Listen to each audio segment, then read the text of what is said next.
Infelizmente, a situação dos policiais no Brasil é deplorável.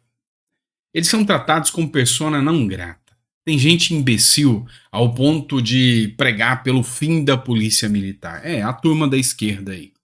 O policial, ele tem armamentos antigos, obsoletos. Para você ter noção, eu vou tratar de uma matéria do Metrópolis com vocês que vai ter uma aquisição de novos armamentos.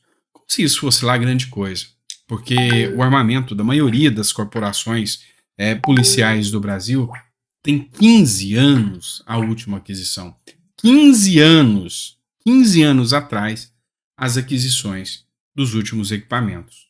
E o crime organizado e os traficantes cada vez mais blindados e armados, com armas poderosas, potentes.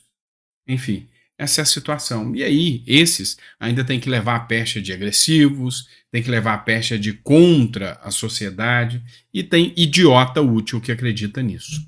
Dá uma olhada nessa matéria aqui. Paulo Capelli. A Polícia Federal compra 40 milhões em fuzis para snipers. O que diz a matéria aqui, ó? O Ministério da Justiça e Segurança Pública vai desembolsar 40 milhões para adquirir 146 fuzis e acessórios, como lunetas de visão noturna, para a Polícia Federal, Polícia Rodoviária Federal e Polícia Civil do Rio de Janeiro.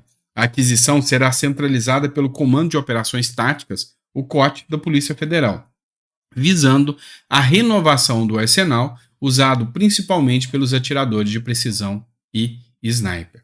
As últimas aquisições desses equipamentos, acredite, foi há mais de 15 anos, em 2008. As novas armas e os acessórios, portanto, têm o objetivo de restabelecer a capacidade operacional no setor de tiro e de precisão. Espero que seja útil, mas ainda assim é uma briga muito injusta. É uma briga na qual a polícia está desnuda frente à criminalidade e frente aos bandidos. Vamos falar de liberdade de manifestação? Aqui a gente critica muito e cobra muito porque a esquerda vem tolindo a liberdade de manifestação e efetivamente o que aconteceu depois de 8 de janeiro é assustador. Assusta. Mas dá uma olhada no que eu vou expor para vocês aqui que está acontecendo na Argentina. Milei anuncia punições severas a quem bloquear ruas para manifestações. A gestão irá punir, inclusive, com cortes em benefícios, quem transporta, quem organiza e quem financia esse tipo de ato. Na segunda conferência de imprensa dessa quinta-feira, dia 14, o porta-voz do presidente argentino Javier Milei informou que o governo aplicará punições severas para quem cortar a livre circulação dos argentinos. Por instrução do presidente da nação e aplicando o conceito de tudo dentro da lei e nada fora da lei, essa tarde, a ministra da Segurança, Patrícia Bullrich, anunciará o protocolo, disse o porta-voz Manuel Ardoni. O documento recebeu a denominação de Protocolo para a Manutenção da Ordem Pública em caso de encerramento de vias de circulação. Foram incluídos nessa lista quem transporta, quem organiza e quem financia protestos contra o governo. A consultoria Diagnóstico Político, diz o Clarim, divulgou o estudo informando que só em novembro ocorreram 568 piquetes em todo o país, ou seja, pessoas travando as rodovias. Os maiores registros foram de ocorrência em Buenos Aires, Santa Fé e Caba. Vamos lá. Temos que entender uma coisa. Manifestação é uma coisa. Impedir a circulação, a livre circulação das pessoas é outra.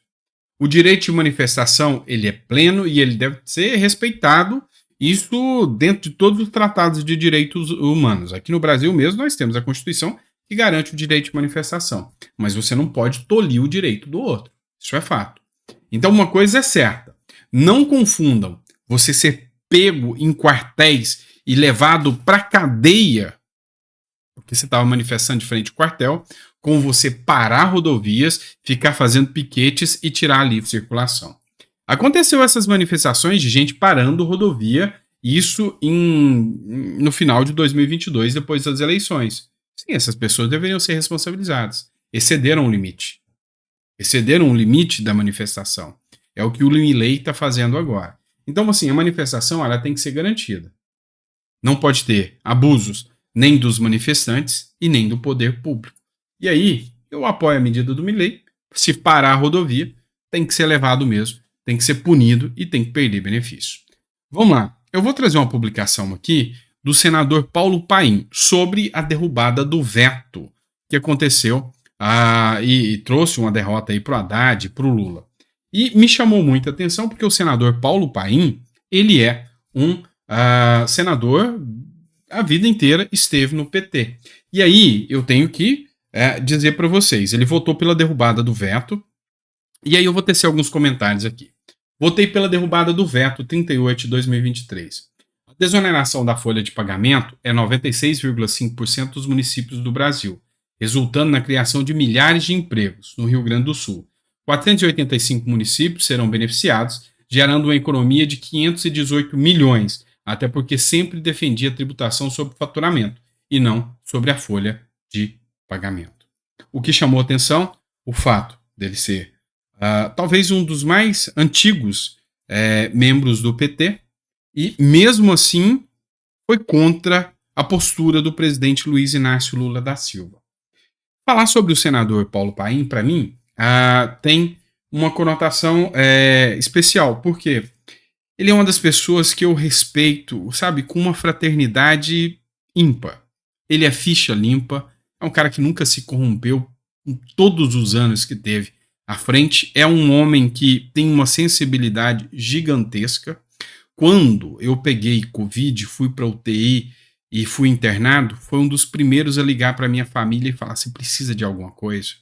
Então, assim, tanto ele quanto outras pessoas, o deputado Ricardo Silva, foram vários que se preocuparam, que tiveram, assim, um carinho. E o Paulo Paim é a representação daquilo que eu falo. Tem muita gente boa dentro da esquerda, que não é radical, que sabe muito bem o trabalho que faz. É ficha limpa, como eu sempre disse para vocês, é uma pessoa que sempre atendeu muito bem o povo. Foi incrível, a primeira vez eu fiz um projeto de lei, foi o primeiro político que eu conversei na minha vida. Meu telefone toca, o senador Paulo Paim fala: olha, seu projeto de lei é bom para a população, vem conversar comigo. Então, de certa forma, foi ele que me inseriu nessa discussão de pautas públicas. E aí, a postura dele de ir contra o veto do Lula mostra que o caráter vai muito além, mas muito além de ideologia. E aí, esse cara merece o meu respeito. Mas o voto dele acende a luz para uma manifestação que os indígenas farão. Tá? Dá uma olhada aqui. Essa matéria do Correio Brasiliense. Marco temporal indígena promete ir ao STF se veto for derrubado. O que acontece? O que é o marco temporal? O que é isso? Eu já expliquei para vocês. A partir da Constituição, se algum indígena já estava na terra, ele tem direito à posse dessa terra. É a teoria do Congresso Nacional. O STF derrubou isso, falou que qualquer índio hoje que se achar dono das terras e tiver características que comprovam que ele é originário daquelas terras, ele vai lá e vai tomar do fazendeiro, vai poder assumir aquela área. E isso aí é uma briga gigante entre direita e esquerda, e o Congresso não quer isso. É outro veto que vai ser derrubado do governo Lula. Só que os indígenas já estão querendo ir ao STF para derrubar essa pauta. Indígenas de diversos estados brasileiros estão reunindo em frente à Câmara dos Deputados para acompanhar a votação do Congresso Nacional sobre manter os vetos do presidente Luiz Inácio Lula da Silva ao marco temporal. A sessão ocorre nesta quinta-feira e, caso os vetos sejam derrubados, o movimento seguirá ao Supremo Tribunal Federal com um pedido de inconstitucionalidade.